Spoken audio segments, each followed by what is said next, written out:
the holiday seasons are a waste. Or maybe just the decorations.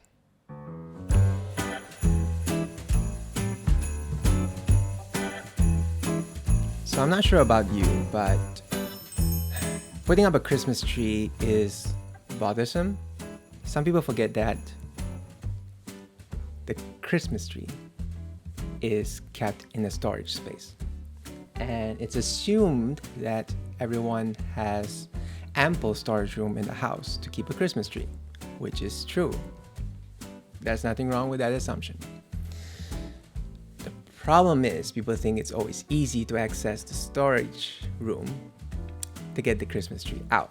It's probably one of the places that gets cleaned the least. It's the most dusty, and it's very uncomfortable. It's probably one of the smallest rooms in the house, over here at least, in Malaysia.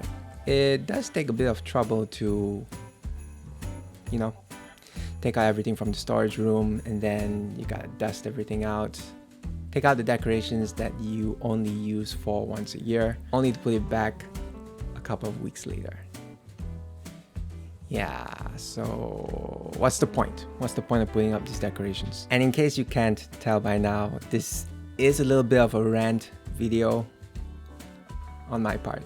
So I'm trying not to make it too much of a rant, but I can't help that it is. So anyway, just a long story short. So to make sure it is short, I'll sum up by just putting this question to you. How do you respond when you feel like no one else is helping around much and it's all on you? That was basically me when we had just put up our tree recently, this past week. And it didn't help that I was also busy that particular day too, so all these things were bothering me in my mind. So I was not in a good place to really have a proper conversation with anyone, or even a proper response body language wise. So you either end up doing two things. You either let your day go by playing the victim, or this is so inconvenient to do. Putting up a Christmas tree is inconvenient, and you could blame the entire world. It's their fault for the way things are turning out. You can blame the universe, you can blame God for such things. But I do believe that there is another alternative perspective to look at. So it got me thinking. Just a few days ago, I came home from work, and as I entered the door of my house, I noticed the Christmas tree, and it just for a split moment, it just felt comforting to see the tree already decorated, already put up. It was something beautiful to see, and it was a gentle reminder of the season. Yes, it's meant to be a celebration of our Lord's birthday, the birth of Christ, hence Christmas. No one thinks about this story. No one thinks about the trouble he went through, the circumstances he was surrounded with on the day of his birth. Born in a stable with only the few animals to keep him company, his parents couldn't afford insurances or medical experts to tend to him, and his bed was a bed of straw in a manger. And for those of you who don't know what a manger is, it's technically the wooden contraption where the food of the animals are placed for them to eat off from. So you think about it deeper. Our Lord's first bed was a place of consumption. His very first resting place was a symbol of what his whole life was going to be about, which is the giving of himself to us. Coming back to the idea of what the season of Christmas is it's celebrating our Lord's birth and trying to be as close as possible to Him, uniting ourselves with our Lord. And how best to do that? It's already there in front of you. The inconvenience in our lives.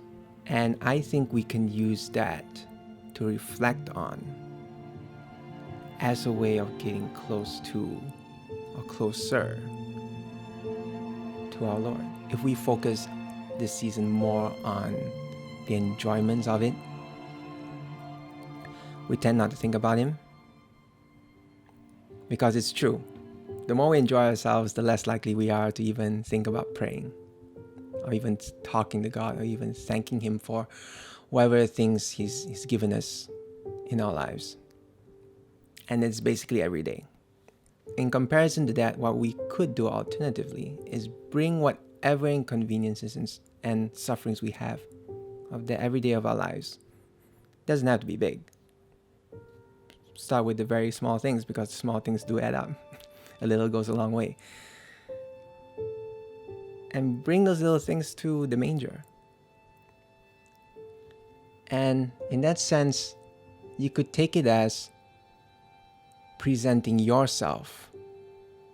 You become the present for our Lord at the manger. God is not so much about your own material sacrifices to Him. All He wants is you.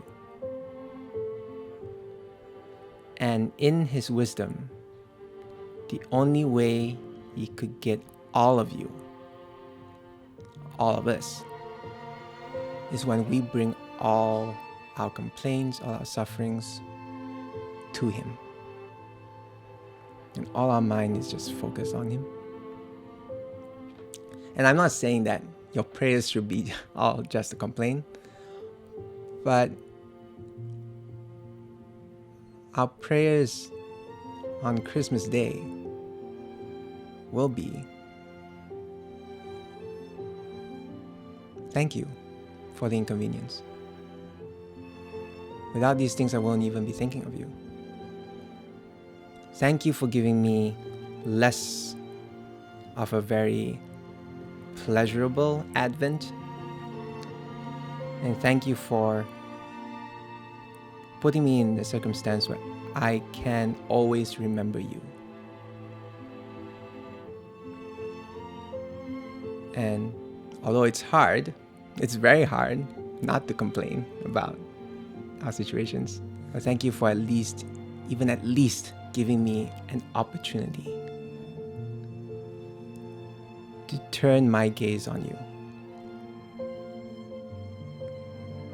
To let me think about you more through the sufferings I'm going through. At the end of this video, you may not agree with me, but I think you might relate to it to some degree.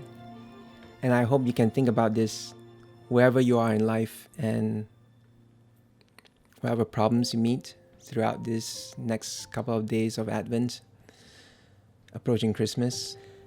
I hope you attend Mass and come to our Lord having prepared a special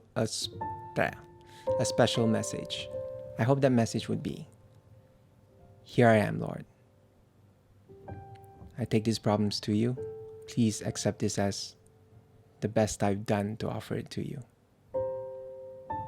Happy birthday. So, Merry Christmas. Whatever troubles you're going through, I'll keep you in my prayers, and please pray for me too. Yeah, have a wonderful Christmas. And God bless. And Happy New Year. Happy New Year to you too. I'll see you on the next video. God bless. Bye.